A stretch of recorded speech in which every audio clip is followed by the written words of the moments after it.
Hey girlfriends, stick around for my tutorial on how I got my hair to look like this, what hair I use, how I got my leave out to look like this, etc. And I'm going to answer some Q&A questions about relationships and about me.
What up, girlfriends? Welcome back to my YouTube channel. All right, so today I'm going to be doing my hair. I did it over. I'm doing it over. This is my real hair. What y'all always see is wigs. Those are wigs. And so I refreshed my wig, and this is my hair ready to be braided up and have the new wig put on. So I'm going to be doing all of that. But while I'm doing that, I'm going to be doing a Q&A. So this is going to be like a lot of questions that a lot of you guys asked me on my Instagram page. If you're not following, you can follow my brand Instagram page, I've Been That Girl. I have a personal page too that you can follow as well. I'm going to get more into posting on the personal page as soon as I figure out what I'm going to post. But anyway, so let's get into it. First question that I have up is, what are some other passions you have that we don't know about? I can't think of anything. But what comes to mind immediately, passions. I mean, I'm passionate about what I do here with I've Been That Girl, of course. What I do with my brand. Very passionate about that. Very passionate about women empowerment and women winning and loving themselves. Of course, that. I am passionate about my alone time, if that makes sense. Like, I really realize now that I'm older, I have to have my alone time. Like, I have to. That's when I thrive. and learn the most about me. So definitely passionate about that. Passionate about sneakers. I didn't get into sneakers until my fiance really put me on to sneakers, I would say. He put me on to that. And so I really like sneakers. And I'm passionate about collecting them when I have the money to do so. Another thing I'm passionate about, I love to eat. As you can see, I love food. Love good food. What else am I passionate about? That was a good one. I'm passionate about looking good. And not just me. I want every woman to look good. Because to me, I feel like when you look good, you feel good. And when you feel good, you do good. See, I thought I came up with that quote. But CJ told me that Deion Sanders, the football player, he said it. And I didn't put the part on the end, you do good. But it just made sense to me. But I'm like, when I feel good, when I look good, I feel good. And that's just what it is. Like, I would have a whole meltdown if my hair ain't looking right. Or if my makeup is fucked up. You know, if my hair fucked up, makeup fucked up, I ain't going. And it's not even about looking good for other people. That's what a lot of people tend to think. It's really about me feeling confident and good in my skin and feeling good. So I can face whatever with confidence because I feel good. Because I look good. If I'm looking a bummy mess, I'm going to be worried about how I look more so than anything. Worried about how my hair looks. Like, I don't like it. If I look in the mirror and I don't like it, I'm not going to do good that day. So, all right. So before we get into the next question, what you're going to see me do, this is the wig, by the way. Pretty. And guess what?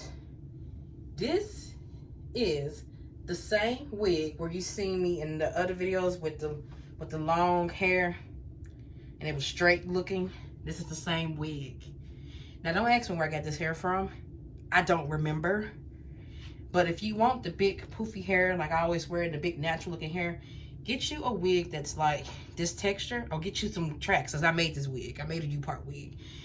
Make sure it's this texture, because you can always brush it out, blow dry it out really good, and then curl it and have like the big hair. But I think I'm gonna do it like a scissor look and have it like really big and just like, yeah, you'll see what I'm doing. But that I'll just throw that in there because I'm about to put it up here and size it so I can know where I need to part my hair.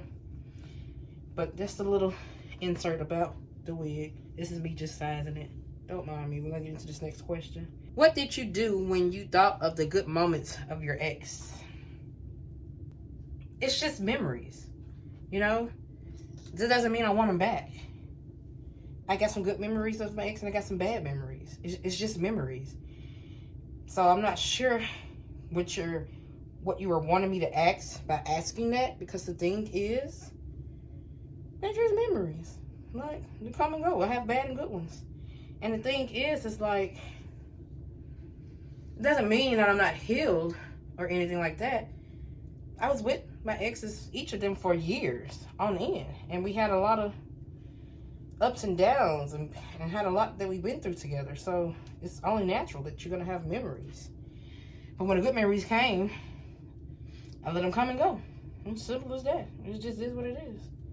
Even now, like, there are certain songs and albums that were really big to me when I was with them during that time. And I still love those albums, not because of that, but because I just do. So, yeah, when the good moments of my ex come up, they're just memories. That's all. Next question. Look at my little Michael Jackson curl. When did you realize that you wanted to help other women with healing? I love this question. Now, I realized this when I was trying to get, I realized this really years ago. Like, when I left John, if y'all read Toxic Ex Chronicles John, I left him around 2011, and then I went with Sebastian. So around the time I was breaking up with him, that was 2011, 12. Around 2013 is when I started realizing that, you know what, even while I was with my last ex, Sebastian, who was toxic too, And his book will be out soon. Not soon. Let me take that back.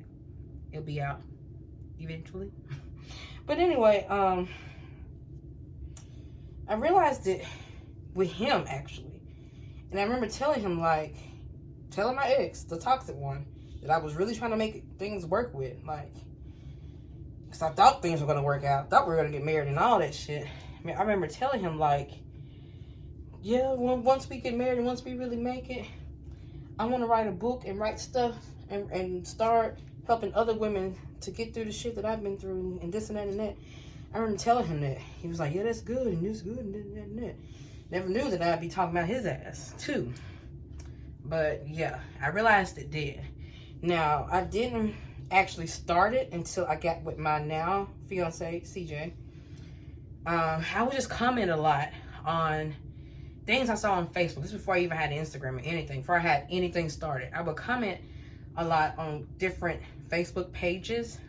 And when I say different Facebook pages, I'm meaning like other help pages. Like, it was one in particular I remember was one on Iyanla Vanzette. I don't know if y'all know Iyanla Fix My Life. But Iyanla Vanzette had a page and I love.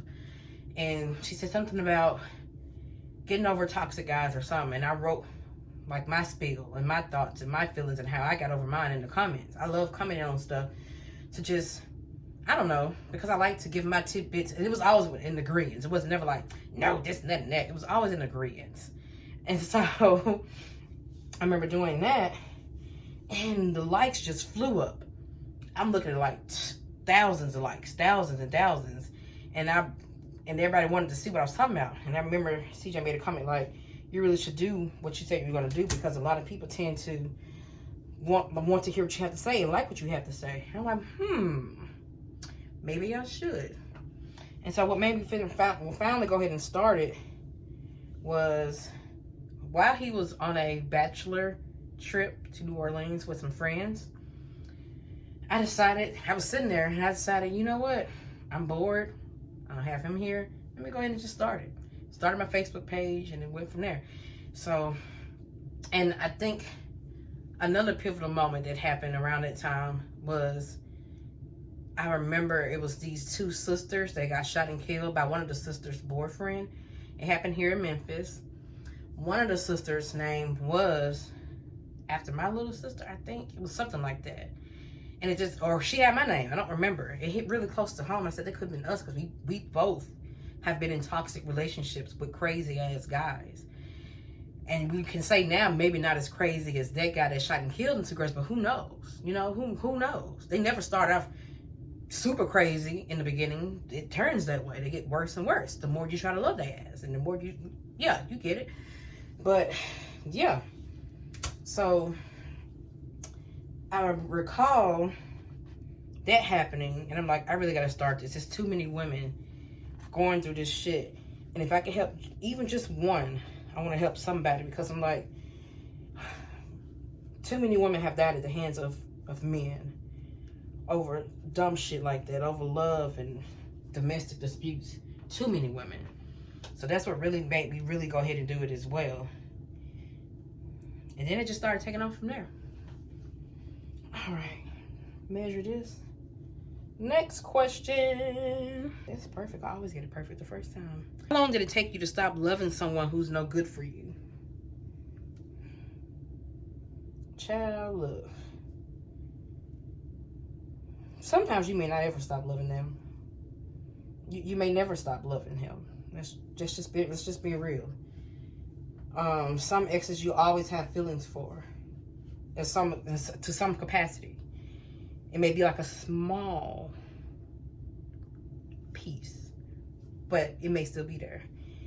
The better question is, you need to figure out how long it's going to take you to stop giving that person that love.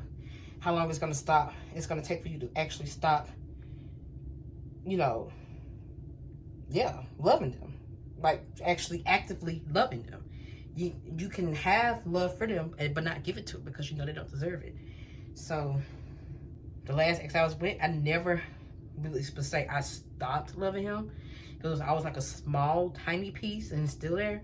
But it's not like I want you. It was just like, I want the best for you, and I wish you could change, because deep down there was a better person in there than what you showed me.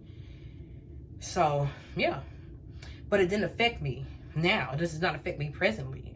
I'm able to love my fiance fully, and it doesn't affect me. Like, I'm not thinking about him and calling him up and wondering how he's doing, and none of my exes. So yeah, that's that. I'm just measuring it right now, because one thing I hate, y'all, is doing this braid pattern and then the shit don't be right. And I gotta like rig it to fit right. And if you're wondering, I hate you, I do. Silly, amazing. Yeah. Next question. How to have a healthy relationship when you have an anxious attachment style. That is a good one. Like I said, I didn't want to do many relationship type shit, but I'm going to do a few of those. But my answer to this one is, I'm no therapist. Nothing like that.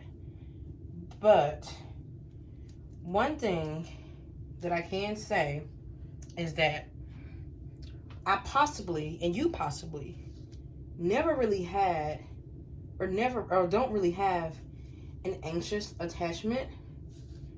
It may be just the people that you are, or the guy in this situation that you're trying to love, or that you're trying to be with. Possibly they are avoidant. If they are avoidant, that's gonna make you more anxious. So you could be anxious even in a healthy relationship. You could be, but I'm gonna give you my spiel. So definitely watch the people that you're entertaining, the guys you're entertaining. Make sure that they are meeting your standards, your needs.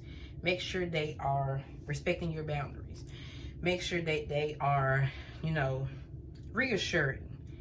And that can be by their actions, by their words, by them wanting to spend time with you actively. You not having to, beg them for time, stuff like that. Make sure you got someone that's on the same page as you and wants you just as much as you want them.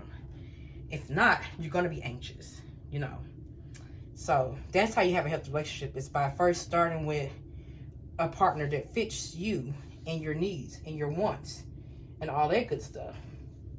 Now, say if you,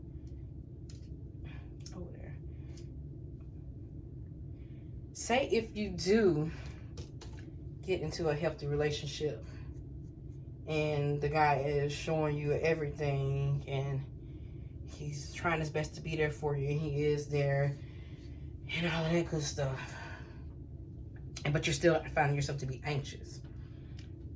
At that moment, you may want to look into seeing if you're insecure.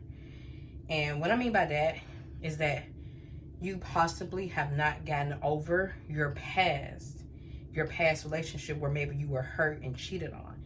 So you may not have fully healed from that, because in that case, you're insecure. And insecurity is something that you're going to have to work on outside of the relationship, because no man, nobody can fix that and heal that. It's just like the other way around. Like, say if you were an insecure guy. If you were an insecure guy that, was telling you what you can and can't wear, where you can and can't go, what you can and can't do, and he still acted a damn fool. Not saying you are, but I'm saying my exes, they acted a damn fool no matter what I did. It was never enough. So in that case, that's what I'm saying. It's the same thing. No matter what I did, it was never enough. And it's the same in your situation.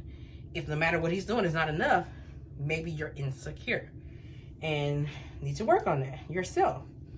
And how you work on that, like I said, I'm no therapist, but I'm going to try my best to give my spiel. My suggestion to work on that is to work on your self-trust. Work on understanding that you do not need anyone. No, not need anyone, not put it like that. Self-trust is basically realizing that you got yourself. It's not putting all your trust into them doing you right. It's you trusting yourself to do you right. You trusting yourself to treat you right. So build that relationship more so with yourself, so that you won't depend on him so much. You should be able to allow whoever you're with to do whatever the hell they want, and you should be able to like their decisions. If you don't like how they do, if you don't like how the hell they do whatever they want, that means you don't need to be with him. It's not your type of guy to be with. He's doing all this shit and you don't like it. But if he's doing all this shit and you like it, it's a match. And there you go. That's what you be with. And then you can just trust in yourself. Like even right now, me in my healthy relationship, I still trust me to do right by me. I still trust me to catch me if I fall. I still trust me to heal if he ever hurts me or cheats on me or does anything that my exes did in the past. I trust me to always have me. That is the most solid thing that you'll ever need in your life, in any relationship, in any situation. You have to have a strong foundation with yourself, a strong relationship with self. If you're going around trying to depend on everything and everybody else to make you feel all right, to help you to feel all right, to do all, no. You're going to always feel like anxious. Okay? All right, next question. What are your top 3 favorite fragrances? Ooh. Top 3. Number 1 is this fragrance called Mon Guerlain. It has a very like fresh scent, but like a grown woman fresh scent. Not like that body spray, which I love body spray, don't get me wrong. But it smells, every time I wear it, I'm complimented on it. And not many people know about it. Every time I wear it out, they're always asking, what is that fragrance? What is that? What is that? Number 2, Marc Jacobs Daisy. Love, love, love that fresh scent. And I like the one with the different color flowers on top. I got some with the white flowers on top. I don't know what they're calling the difference, but I got some with the white flowers on top.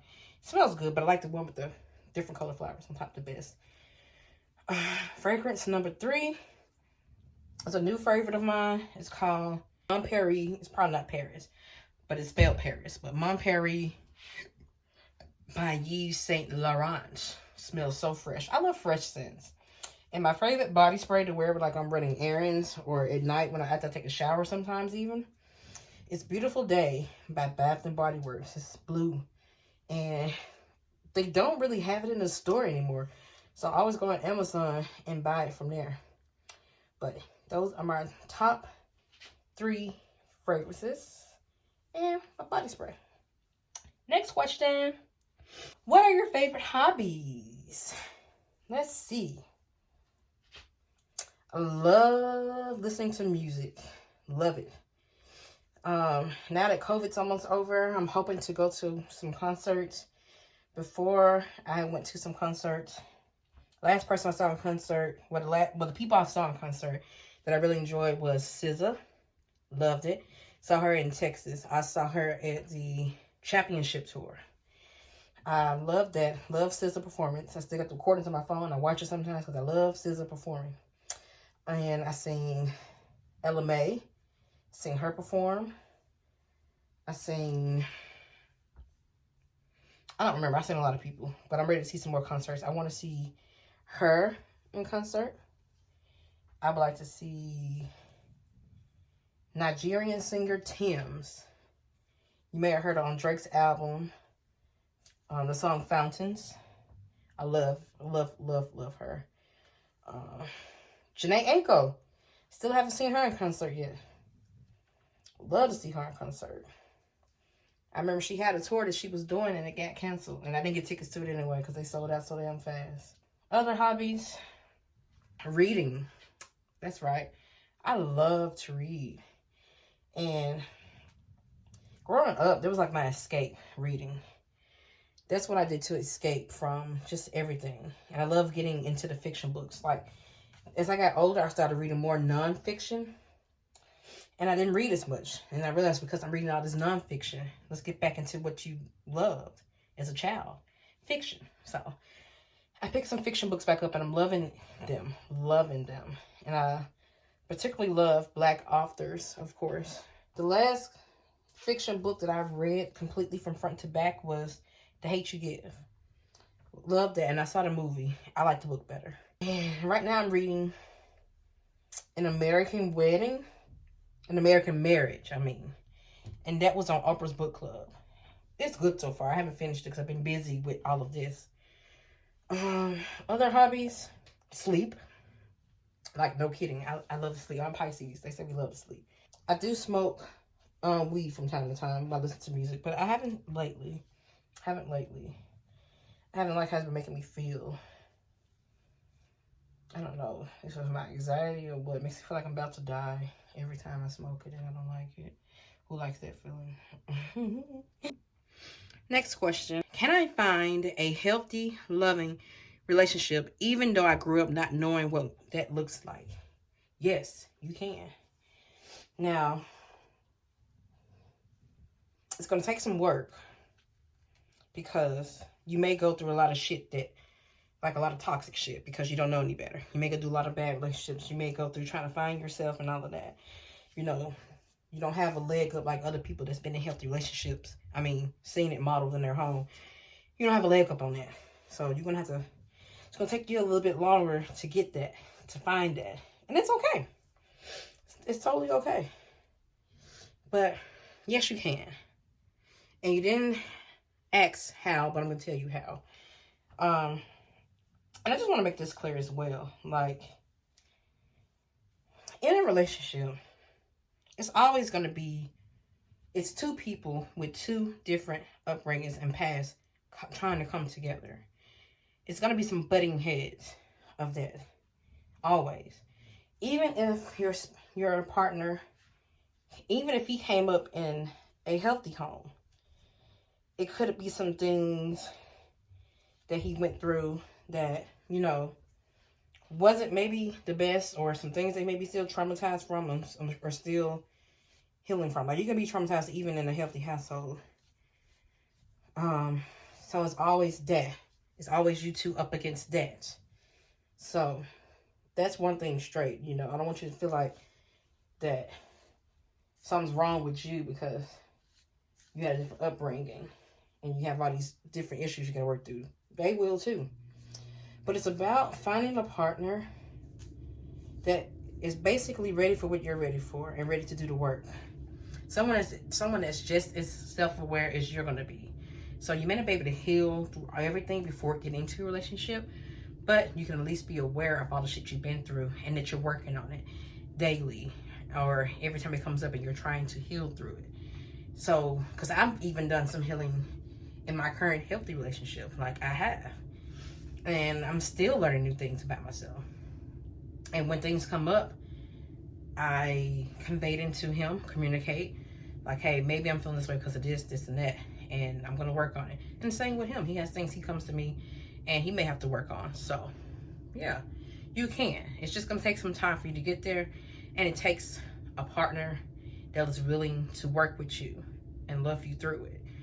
Not saying that you're just going to, you know, that you're fucking up everything in a relationship and that you're hard to deal with, but someone that gets you and someone that doesn't mind doing the work as well. But yes, you can. So now I'm going to get into some other questions, just some general questions about me, what I do, my work, even the book that I wrote that a lot of you read. And right now it has like a 5-star rating on Amazon. It's like 40 reviews. Toxic Ex Chronicles, John. Like, y'all. A lot of y'all ask me maybe what inspired me to write it. And it's because to help women, of course. Some other questions you may get about it is like, damn, there's a lot of sex in the book. Why is that? Or you may not ask why, but you may ask, like, some of you even ask, like, what does your mom think about all of this? My mom read the book from front to back. And she had nothing to say about it, but that she's been that girl too, in a nutshell. But was I nervous at first? Hold on.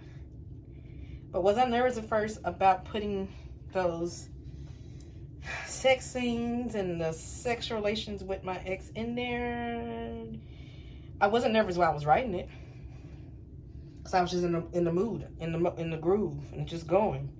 Because I'm like, I wanted to tell it from front to back, the story. And I realized that when I got to that part, I couldn't just all of a sudden not be detailed and be like, then we fucked, and then the next scene. You know what? So what? Y'all wouldn't have liked it. So I got very detailed as I did with the rest of the book. I felt like I had to. That's what a good writer does. And that's what I've read is good writing, detail. And I'm only getting better. That's why it's taking so long for the second part to come out, because I'm trying to master my craft and master my storytelling and do better. What else about the book? Questions. But yeah, why I put that in there? Because I feel like it's important for people to understand that women like us do not stay in these relationships because the sex is good. Hell no. That's normally not the case. That's far from the truth. I mean, sometimes some of y'all say like, yeah, it is the dick. But for me, it was not that. And I wanted to make that clear. And then also how selfish narcissists can be when it comes to that in relationship. Like all about them being pleased. Like y'all remember how John's toxic ass always wanted head, but didn't want to give it. Like, the fuck? And silly me was going right along with it and like, okay, you know, trying to please him. So I thought it was important to say all of that. And plus I wanted to be relatable. Like I know a lot of you also have some of the same issues and had some of the same problems. So that's why I was in there. And I just wanted it to be good. Like, I wanted it to convey what I was trying to say. And so I detailed it all. I detailed it all. Next question. What was the process like for me writing the book? So the process for me, I was stuck for so long about how I wanted to write my story and how I was going to do it. Like I had started well, first let me rhyme. I remember looking up what I should do if I want to write a book and sell and have it sell. And I never got an agent. I tried. Never could get an agent. So I had to do it on my own. And so what I researched is that I should have like some type of following or something already around it. That's what I did. Then I was like, okay, now it's time to write the book. How am I going to do this? So I seen this girl named, I hope I say her name right. I never say her name out loud. Ayesha. It's spelled A-Y-S-H-A-B-B. Her last name on Facebook is B. Asia, or either Asia or Iasia. Okay, I don't know how to say her name. B. But anyway, she's a misandrist. And I love her writing. And she wrote like a short story that was hilarious. It was fiction, but she wrote a short story on Facebook, and I loved it. Loved it, loved it, loved it. It got so many shares and likes and all of that, and I was like, let me try to see if I can just write my story. Like, just start from the beginning. Let me just see if I can do it. So I wrote it on my phone, on my notes on my phone, and after I did that, I copy and pasted and put it on my Facebook I've Been That Girl page. This is before Instagram, before the website, before all this I have now, even before the book. And I put it on there. So many people loved it. A lot of people liked it and asked for where's part 2, where's the rest.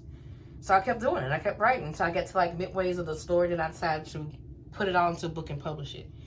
But yep, it was on Facebook first, and that was my process. And I just started there and posting it all on there.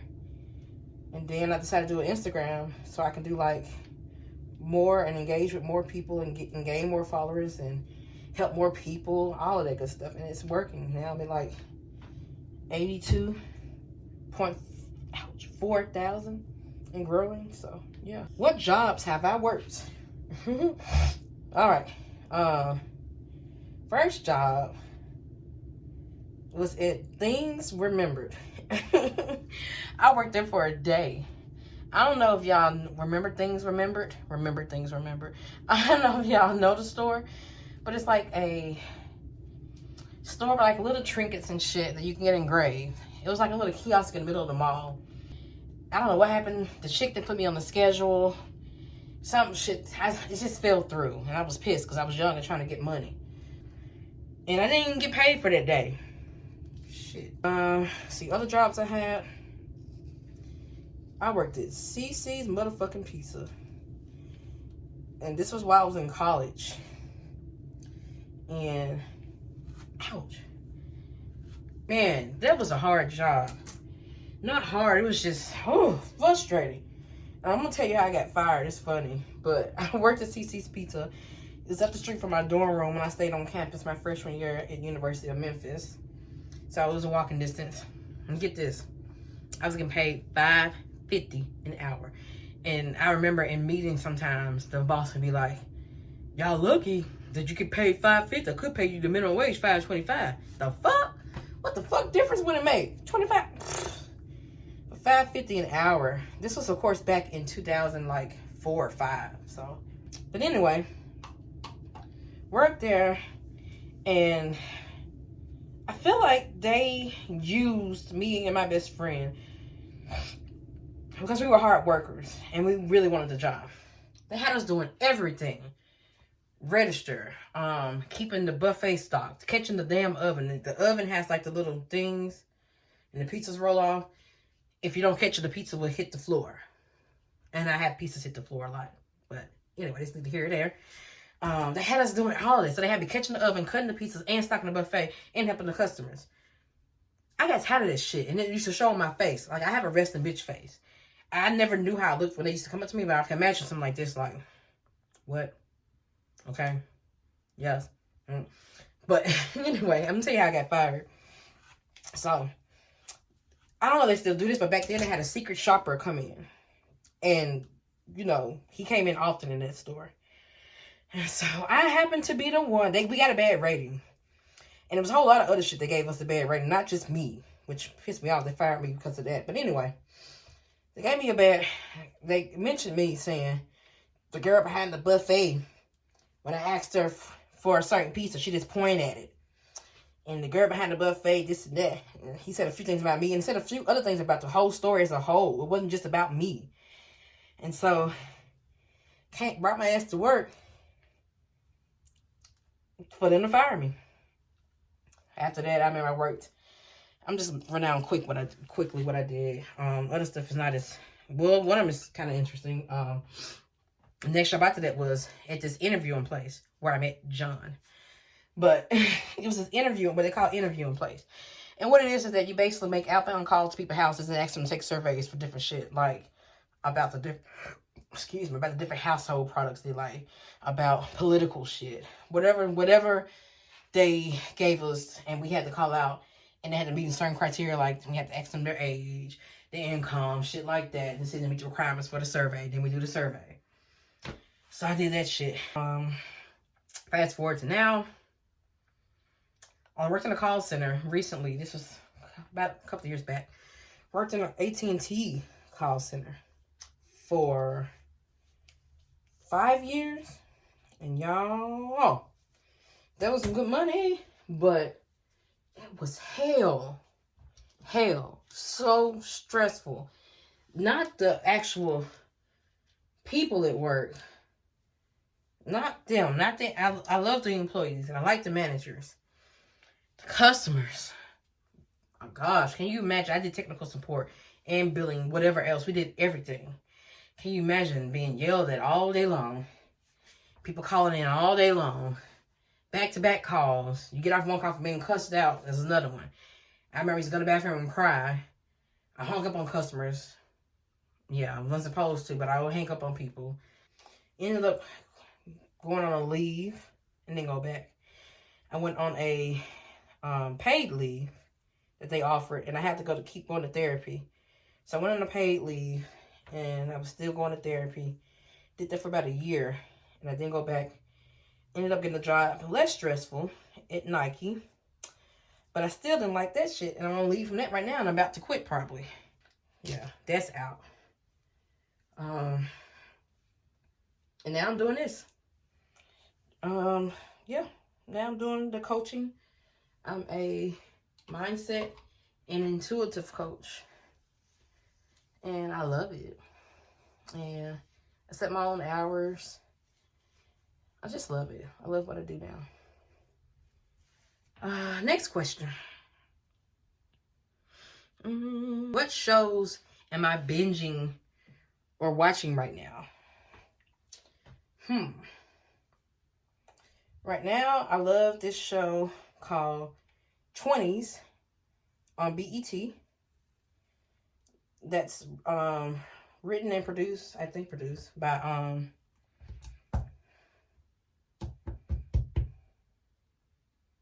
she did The Shy, but I love her. She's one of my favorite writers.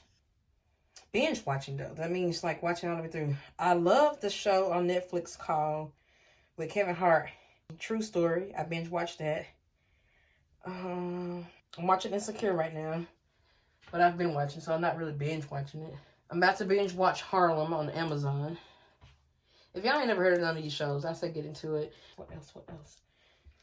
CJ has been watching Hawkeye on Disney Plus. He loves Marvel. I do too, but just the Marvel movies mainly. Hang Time. I watched You on Netflix. That was so good. I binge watched that when it came out. It wasn't that good at first. Of season 3. I remember I tuned out, but then I watched it again, and it's really good. I binge watched that. Next question. What is the last song you were listening to on your phone? Let's see. To Me by Alana Baraz.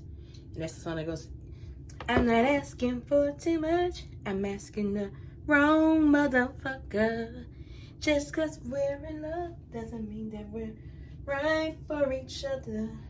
Can't keep making a home out of you. Okay, that's enough. They may try to copyright me.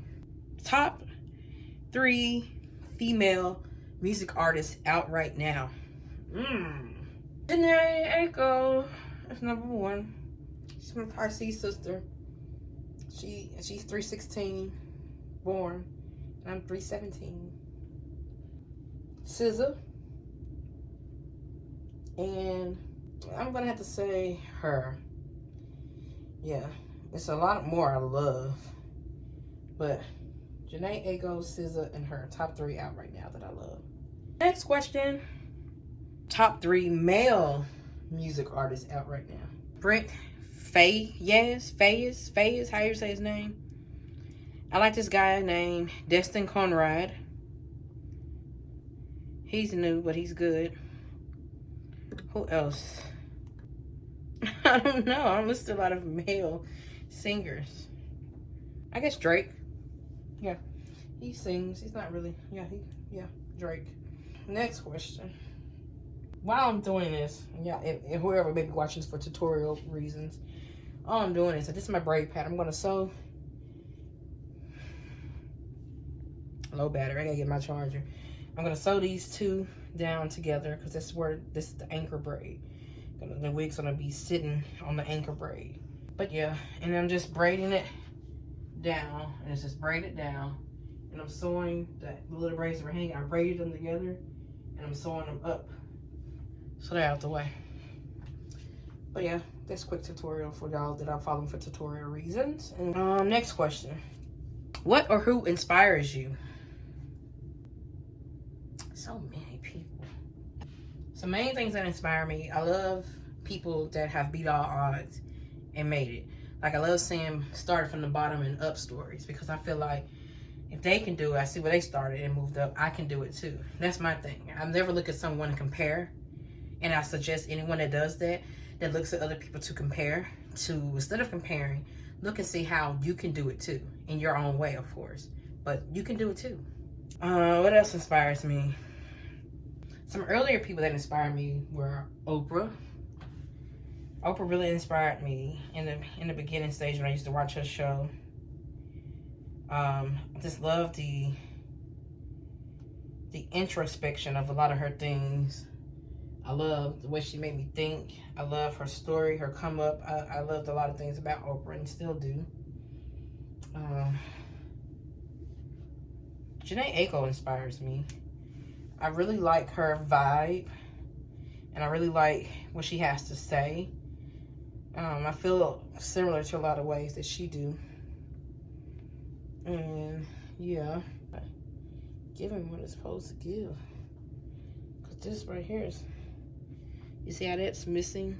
It should have been, this should have been back more so it can, but what I'm gonna do is fold it a little bit and sew it like that. Next question. What scares me? What scares you? Oh, terrified of cockroaches. I mean, not like the, ooh, I'm scared, but I would cry. I'm literally terrified. I kill a spider before I kill a roach. I see a roach, I'm spraying it until it dies. And then I'm gonna cover it with paper towels so I can't look at it. And if I'm by myself, I'll get a broom and I'll sweep it up with the paper towel covered so I can't see it. I sweep it up. Don't let the paper towel come off. And I see it when I'm sweeping it. Ooh.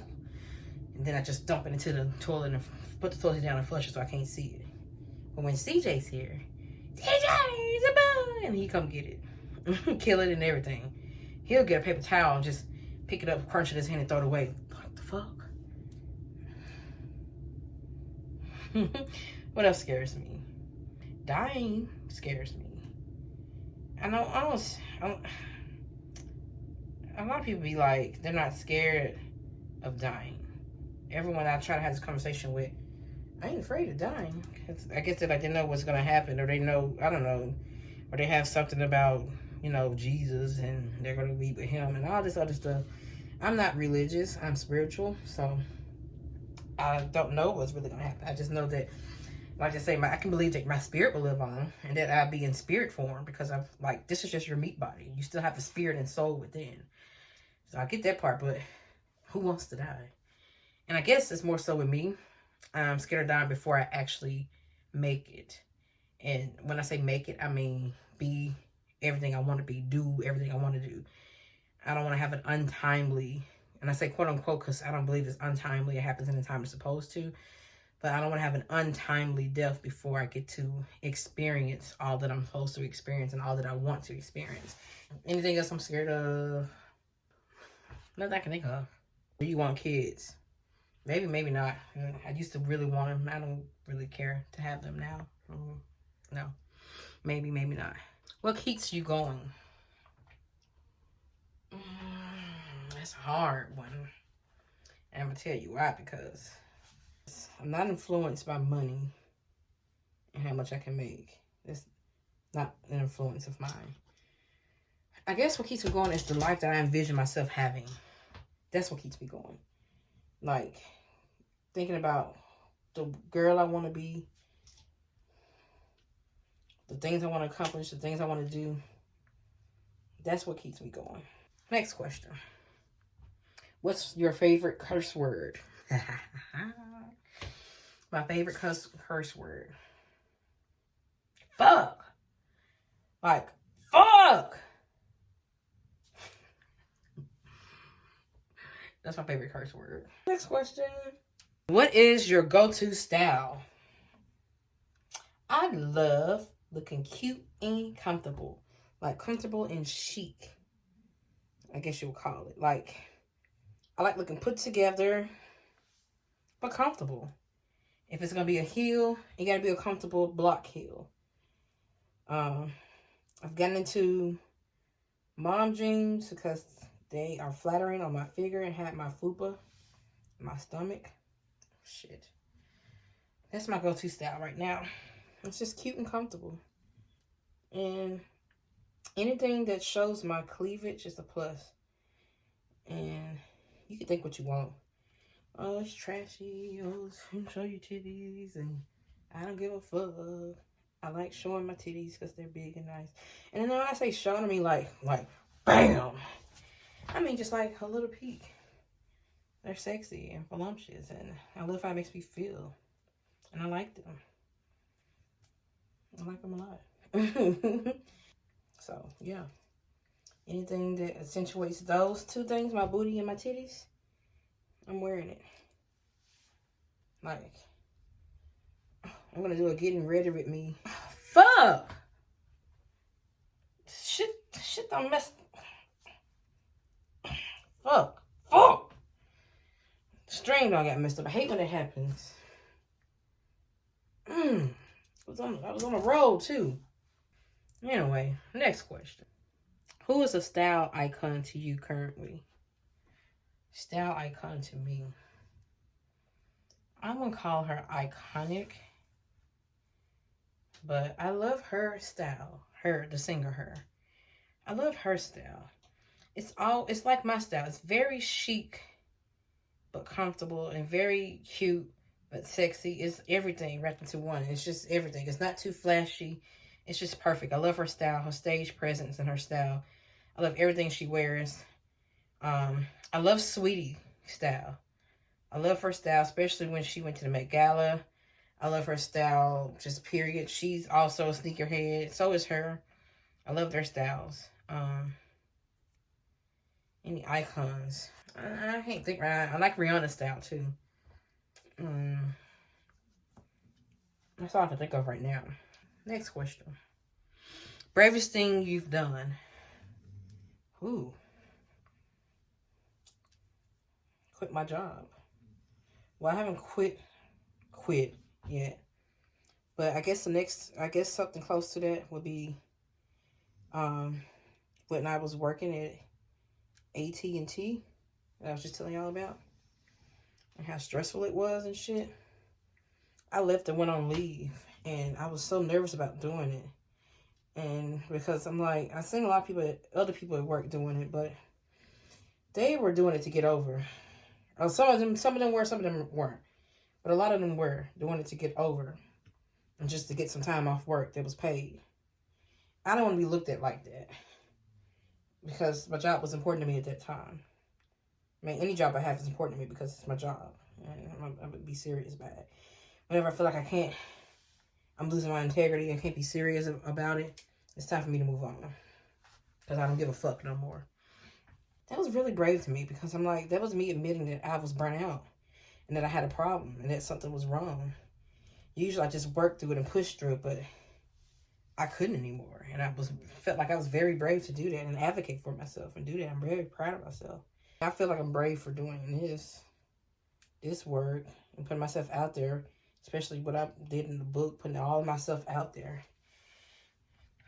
Like, a lot of people think it's brave and that I should have been afraid, but I never really was because I knew I had a story to tell, and I was past the point of caring about being judged. Like, judge your mammy. No, I'm playing. But no, I feel like now the people that judge, it's really a reflection of them.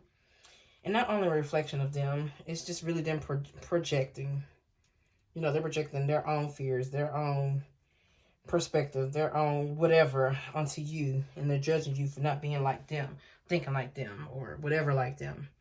And it's even with me. If I found myself ever judging or saying something, which I really tend to not judge anymore because of that, because I've realized it's come full circle, and I realize what judging is and what it does to you. Now I just do me, because I'm like, I'm doing me. I suspect that everyone else that's doing them, that's not like me, is doing it for their own reasons as well. And so what? You know, well, who am I to judge? Do you? You like it? I love it. But, most expensive thing you own fashion-wise? It used to be Uggs. I rarely wear Uggs. I'm more so into tennis shoes now. But I would say now the most expensive thing that I own are my first Coach Air Jordan 1s. And the reason being, I had to buy them off StockX. Y'all thinking, oh, you work at Nike, you get a discount. Nope. Them shoes never came out here. But CJ says what often happens is that some shoes, because I seen them coming out, and I was prepared to get them when they came out, but I missed the drop. Kind of find out they didn't drop here. They dropped in a different locations, different cities, whatever, not here. So I had to go on StockX and buy them. And they were a lot. They're not a lot now, which I'm like sad about. I'm like, damn, I could have waited. But I didn't know. Them shoes were like $500. You know, it hurts to even say it. But they're my favorite shoes. Next question. least expensive thing you own fashion-wise, but it's still very fashionable to you? Probably like some things I got from Fashion Nova, or probably off of Shein. I don't have anything, one particular thing, but I know I got some things off of Shein that were like really cheap, but really, really cute. I know off Fashion Nova, I got these really cute cardigans that I love and wear with everything, and they were cheap. So yeah, cardigans will always be fashionable to me. And I get them pretty cheap off of Shein and off of Fashion Nova, like $10, $20. Cheap and fashionable. Love them. What are your fashion staples? Cardigans. Like, no, for real though. Like in the fall and winter time, I gotta have some cardigans, y'all. I got many. I love me a good cardigan. Just complements the outfit. Just like, Summer, I love a good kimono. Cause me, I like covering my arms up. That's my thing. So kimonos in the summertime, staple. You gotta have a good black boot, black booty or black boots. Go with everything. Another staple. I love my mom jeans. Gotta have a good pair of jeans that looks good, that you look good, that you feel you look good in, and go with everything. A nice wool coat for the fall and winter. Nice wool coat. Whether it's all black or plaid, anything that can go with a lot of things, because you don't need to be wearing no bubble coats with no cute outfits, girls. Like, no ma'am. Get you a nice coat to wear when you're dressed up. Get you some cute tanks. Some cute tanks to go under my cardigans. Like cute basic white, gray, tan, just a cute basic, either spaghetti strap or thick straps. Some cute tanks to go under your clothes, to layer your clothes. Definitely need it. That's a staple of mine. Next question. How did you and your fiance meet? Well, for starters, I met him on Tinder. This was back in 2015. So I don't know what Tinder is now. A lot of people say they don't find any luck with Tinder. But I mean, I had to go through a lot of toads to get to him. I had to kiss a lot of toads. Like, CJ had super liked me. I don't know if that's still a thing now, but super like, yeah. He super liked me. I almost swiped to the left on his ass. Because I'm like, how he looked, I was like, he looks different now. He's changed a lot. He's just changed a lot. How he looked, I was like, it's okay. Not usually my type I go for. Profile was blank. Nothing on it. Just blank. I'm like, how am I supposed to know anything about this nigga? And he didn't put nothing on his profile. I'm like, really? But anyway, he super liked me. So I'm like, trying to do something different. I'm trying to get, date different guys, better quality. Well, let's try it. So I swiped right. And got to know him, start talking to him through the messenger on there. I'm like, okay, he got a little conversation. We exchanged numbers. And the whole time still like, I don't know about you. But we exchanged numbers. Went on our first date, which was Dutch, by the way. And I'm going to pause right here. Because whenever I say that I went Dutch, a lot of women, Dutch, well, that's so pick me, this and that. First of all, your standards are your standards. They're yours. That standard is not low or high. That's just something that, you know what, I'm doing something different. I don't care. I may not even go out on another date with this guy. The first date to me, I feel like, why not do something simple, like a coffee date or a Dutch date? Something simple so you can see if you like it. If you don't, keep it going. He can pay, that's fine. That's fine if you don't do Dutch, but don't knock it. So yeah, I went Dutch. It was the first time ever. And here's my thought process around it. Because I was like, now I will say this. I will say this. When he first told me that, I was like, I almost was like, you know what, this ain't gonna work out. Never mind. Because he told me last minute. But I'm like, something in my head was just like, okay, you went on other dates before. The guys paid. Where are those guys now? How did that end up? So I was on the mode of, you know, lowering my expectations and trying to do something different. So I did. I said, you know what? This can be the first and last time I go out with him. Oh, well. Let's just do it and see how it go. Went on a date and enjoyed myself. And he offered to pay, but I was like, no, you already told me to pay, so I'm going to pay. Pay for myself, like, whatever. And then plus, I don't know if I like you, so whatever you said, pay. I'm going to pay for myself. And I don't know what that whole thing was about. I don't think I ever asked him, like, why'd you say you want me to pay? You want to go Dutch, then you offered to pay when I got there, but you thought it was extra cute when I got there or something. I never asked him, but I did ask him what he thought of him when he first met me. He said, I thought you was really pretty, looked like your pictures. I'm like, Oh, but anyway. And it's crazy because now he usually pays. I will sometimes. I don't mind though. Like, I don't mind. It's something I don't mind. If that's something you mind, then that's your standard. I never tell the girls that say they want the man to pay all the bills. They want a man to do this and that and that. That's your standard, baby girl. Do that. I don't think there's anything wrong with that. If that's what you want, do it. But for me, I don't mind. I like having my own, making my own. We spoil each other. So I don't mind it. But yeah, second date, we ended up having our first kiss. And I'm like, and I didn't feel any butterflies. But I liked them. And looking back now, I realized that butterflies are just for me, it was just when I was feeling like anxious about if this guy was gonna like me, because I like him a lot. I was anxious about the love bombing, like how he's making me feel, the charm. All that gave me butterflies. It wasn't real. CJ was just always very, very transparent in the beginning. Transparent about every damn thing. And yeah, that's what sold me. And yeah, then a month later, he asked me to be his girlfriend. Like, asked me. I thought it was so cute. He asked me, and I was like, yeah.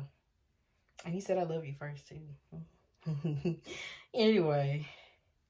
See, now I'm getting butterflies going back and thinking about it. Like, oh, that's sweet. Yeah. But anyways. Next question. I did a whole podcast episode about a relationship, so go and listen to it if you want. Go back a few episodes. What makes you feel good? Makes me feel good. Looking good. Looking good makes me feel good. Helping someone makes me feel good. And when I say helping someone, I'm past the stage of being like the people pleaser or whatever. I don't want to say people pleaser. I'm past that stage of just trying to help people because I feel like that's all I have to offer is my help. I'm past that stage. I mean, so like helping people in my brand work that I do. Like, I love the coaching, and you would think that hearing people's problems and helping them with their problems would tire me out. It doesn't. In this case, I'm helping people unfold, and I love seeing the wisdom come through. My wisdom to them come through, and them starting to put pieces and connect the dots, and they having their aha moments and starting to put things together. I love seeing that. So to me, it's like a uncovering. I love helping them uncover things. So I love doing that. That makes me feel good, knowing that I helped someone to uncover some things that they had issues with. And it's so funny because I never thought that that was my gift. I never thought that it was a thing, because I am a self-healer. Like, I know y'all heard me say earlier I went to therapy. That therapist didn't really help me at all. She was just there to sign my paperwork to keep me off work. We talked about a few things, but I ultimately went home and did the work myself. But, yeah.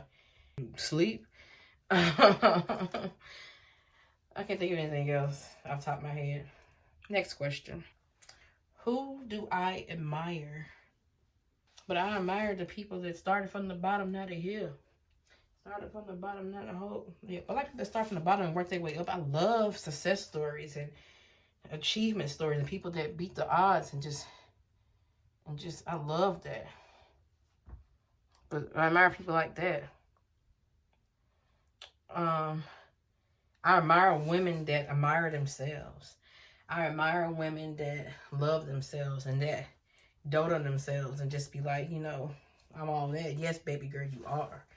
I love women that just really be feeling themselves because you deserve to. And it don't matter what you look like, you think you're ugly and all that. First of all, you're probably not. Well, first of all, you know you're not. I'm going to say not probably, you're not. Don't think that. But, yeah, I love women like that. What are your future plans for your brand? Ooh. I have so much in store for y'all. But I really, really, really want a Netflix or HBO or series. I want Toxic Ex Chronicles to be turned into a series. And it will be. If I have to write the script myself, because that's one thing I said I was going to try to learn to do. That's my next thing, is try to learn script writing. Because if I have to write the script myself and pitch it myself, I will. But I really like to get a script writer. But I want it done right. My story has to be told right. Because this is my story. It has to be told right. So, I really, really want my own series. That's what I have in store for my brand. More books. I want a New York Times bestseller. I want a literary agent to help me get there. I need a good literary agent. But I tried and I submitted my book and stuff to them and they didn't see the vision. They said no. And I took the time to really learn how to write that damn shit. And they said no. So I published the shit myself. And I'll keep on publishing myself. I got some shit that I probably can't even think of in fandom. Because I've learned to just be open to the experience.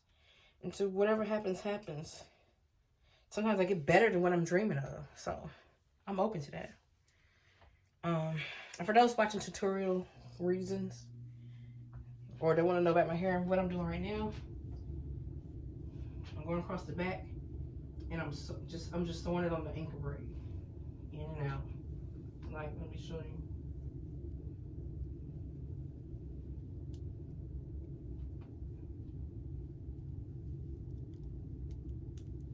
Just pulling it through.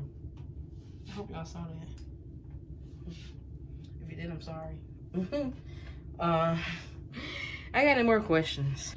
Who is Kendall outside of I've Been That Girl?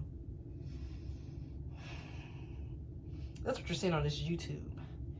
But I like to think that I am very introverted.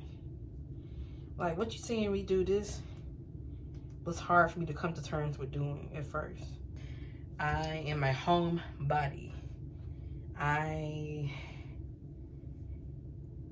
do have meltdowns at any inconvenience. This is something I'm very real about. I have a meltdown. If it's an inconvenience any kind of way, I get frustrated. And yeah. And the thing is, I may pout and get frustrated about it, but I best believe I'm going to push through and boss up. I always do, but I got to get frustrated first. And I got to cry first. I am a crier. I wouldn't say I'm emotional, but I am a crier. And I used to be called a crybaby growing up as a child. So for a long time, I didn't cry in front of people or anything like that. But now I don't give a fuck. If I got to cry, I'm going to cry. You know? It's not about me being embarrassed about crying. It should more so be, you should be embarrassed for not wanting to cry, for wanting to hide your emotions. You should be embarrassed, not me. So, I've done it a lot with shit. Switch that shit around. Like, whatever you're internalizing, it's probably because somebody else put it there. Switch that shit around on their ass and realize, like, you know what? I ain't got nothing to be embarrassed about if I cry. You should be embarrassed that you don't.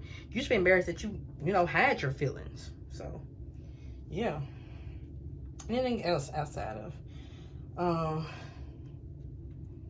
I'm very impulsive. I'm trying to work on that. I'm impulsive, especially when it comes to my spending habits. I've gotten a little better at that. I'm working on it. Because I'm not trying to fumble the bag of, you know, this brand work I do on my own. But, yeah. I'm very impulsive. That's probably why I eat how I eat. Which I've been trying to control that. And the way to control that is I just don't buy the shit. Just stop buying the junk. I just don't buy it. So I don't have nothing to snack on.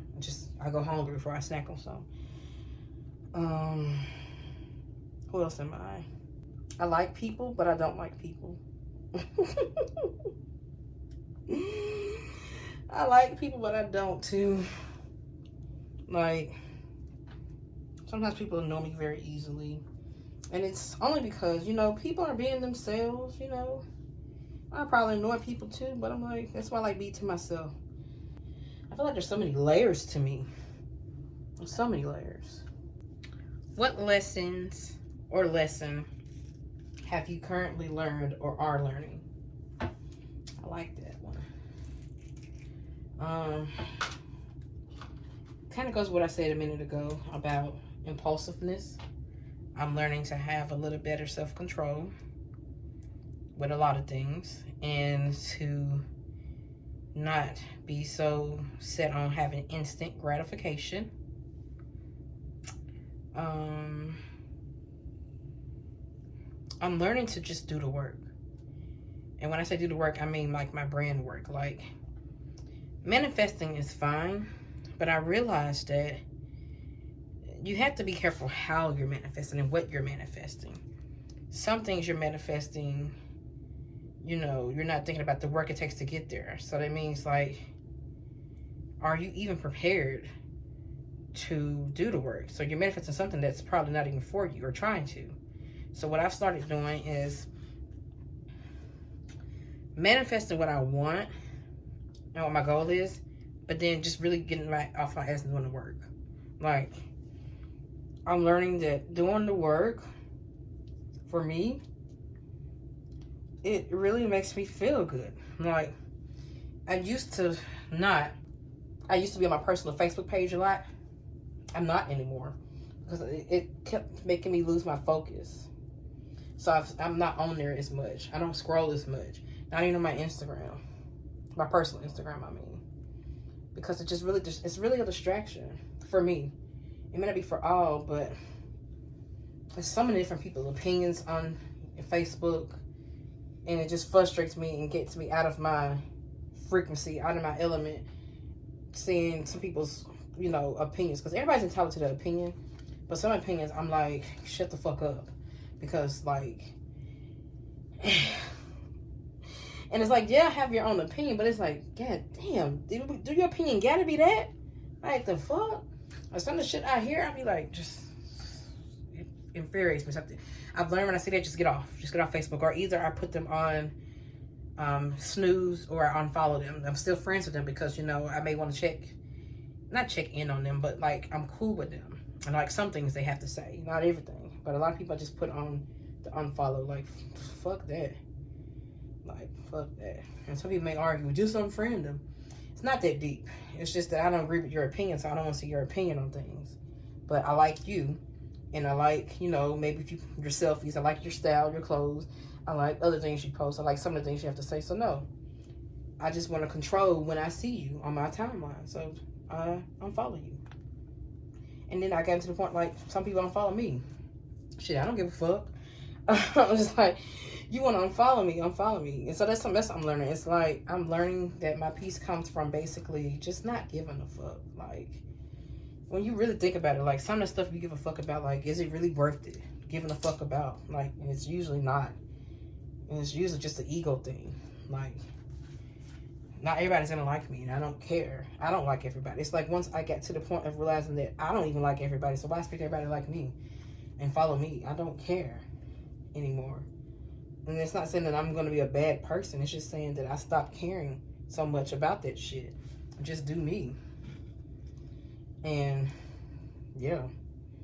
And back to about the admiring someone. That's one thing I admire about CJ, my fiance, is that he don't really give a fuck. He does about some things, and some people, he just don't show it, or he let it get to him. But a lot of things he don't give a fuck about. And he is not up in arms about different people's opinions on Facebook. He don't give a fuck about their opinions. He don't care. I mean, about different opinions about different things and subjects or whatever. So he don't care about shit like that. And I've started to get in that way now. Because I'm like, give a fuck for what? It's like, focus on yourself and your brand. Be about your shit. And yeah, he's kind of teaching me that. I never forget, like, a few times I've said something about something that maybe met on Facebook or something. And he'd be like, why does that bother you? And I'd be like, because. But it was a good question, because it's like, you know, you're right, it shouldn't. Not that it shouldn't, but it's like, got me thinking, like, why does it? And it's because, you know, it's an ego thing. I'm like, people ain't gonna think like you, so whatever. Next question. I'm about done. I'm about done sewing it down. As you can see, it's sewn down all around the braid, anchor braid. That's gonna be gelled down. When I pull it down, you're not gonna see all that, of course. This little Michael Jackson curl, just don't want to go back. But yeah, this is the same wig I've always worn. That was curly with the little curl in the front that you see in all my other videos. Everything you've seen for the last month or two, it was this wig. The long, fluffy hair was this wig, and it's curly. All I did was brush and blow dry the curls out, and then straight it with a flat iron and like a little brush that opens and closes, but it's like a brush that you, basically what it is like it pulls the hair as you're straightening it to pull it taut, so you can get a good, nice straight. And I use like some holding spray or hairspray to keep it straight, and it worked. But I'm not straightening it this time because I don't feel like it. I don't feel like keeping it up. I'm just gonna do a big curly look. Like, I'm gonna brush these curls out and do it big. So I'm going to a Christmas party tomorrow. I'm gonna be doing another video on my makeup look that I found that I'm gonna do. It's really cute. And I'm gonna be showing you what I'm wearing. I'm gonna be vlogging the Christmas party and all that. See, it's CJ's company Christmas party. So yeah. I think that's all the questions I have to answer. And I'm done. Alright. I am finished sewing it down. This is the leave out. I'm gonna probably twist that down so it can blend. I'll braid it. I don't know. I can't remember how I usually do it, but I haven't worn curls in a minute like this. But this is me just going through. I'm gonna comb the curls out a little bit. Not a lot of it. Just a little bit. I need just this comb for the front because it's really curly in the front.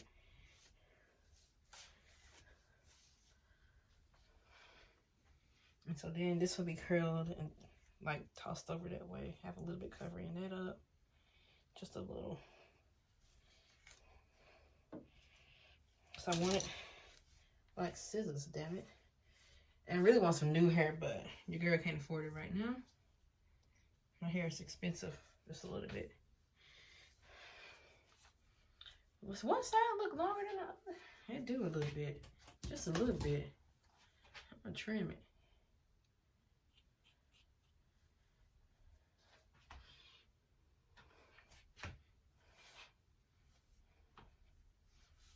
Let's do this.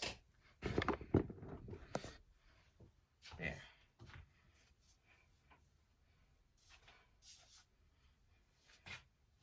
That's better. This is how I'm gonna wear it. Just big. And like the hair. Don't look at that. I love big hair. Love big hair. This is how I'm gonna wear it. Just big like this. And what I may do in the morning, or when I get ready to go out, is put like a little bit of water here to bring a little bit of the pattern back, and then comb it and finger it out. Mostly keep the back comb, like where all the curls there are at. Use a comb like this. And as you can see, like this hair, it's really soft. As you can see how big it is and how it started, it was really curly, so it gets bigger as you comb it out. And if you want like the really pretty fluffy look with the curls, then you would be straightening this out. You would get like a blow dry and comb and straighten it really good. And then go over with a flat iron and a comb chase or a brush chase and chase it and keep it and get it straight and curly. But that's a lot of work. And I didn't feel like doing that. So let me see. This is about to be, this is pretty much a finished look. I'm gonna figure out what I'm gonna do with it. I think I usually end up twisting it with a little, not much on it, like a little gel, just a little, because my hair is natural and it'll revert. So a little of that, not much, and just so I can blend it. And you see, I can always throw it back because how it's sewn down and you can't see the tracks. So I can always do that. But here you go. Final, well, almost final. Y'all see, watch my video, the next video, because I don't feel like doing this right now. I'm gonna do it off camera, but because I don't know what I'm gonna do yet for the leave out. It's giving. This is nice. And I like the little hang on my face. Silly are you to make me feel just like what I would do to make you feel like this. And if you wonder if I hate you, fuck you. I think it's giving what it's supposed to give.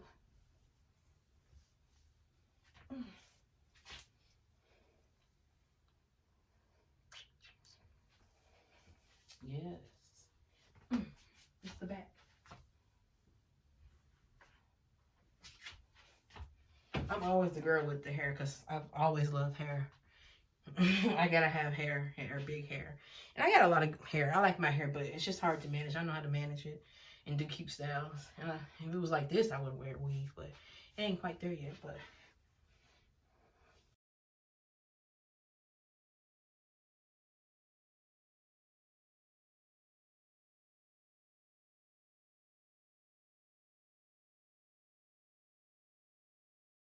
and for nighttime when I go to sleep, let me show you what I do.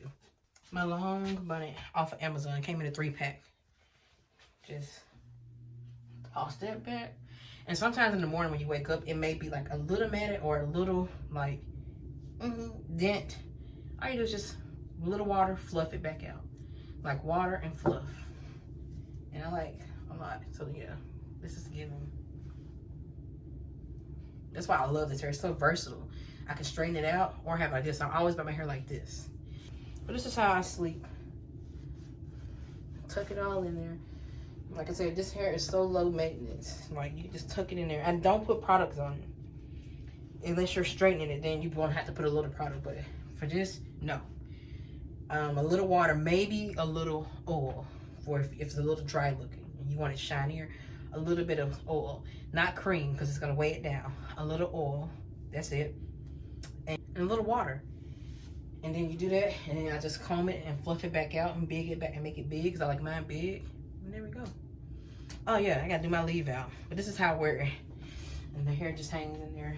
Yeah, even when I take a shower, it has this little button thing and a little notch, and just button it, hop in the shower, bam. But yeah, that's all I got, y'all. Until the next YouTube video, peace out.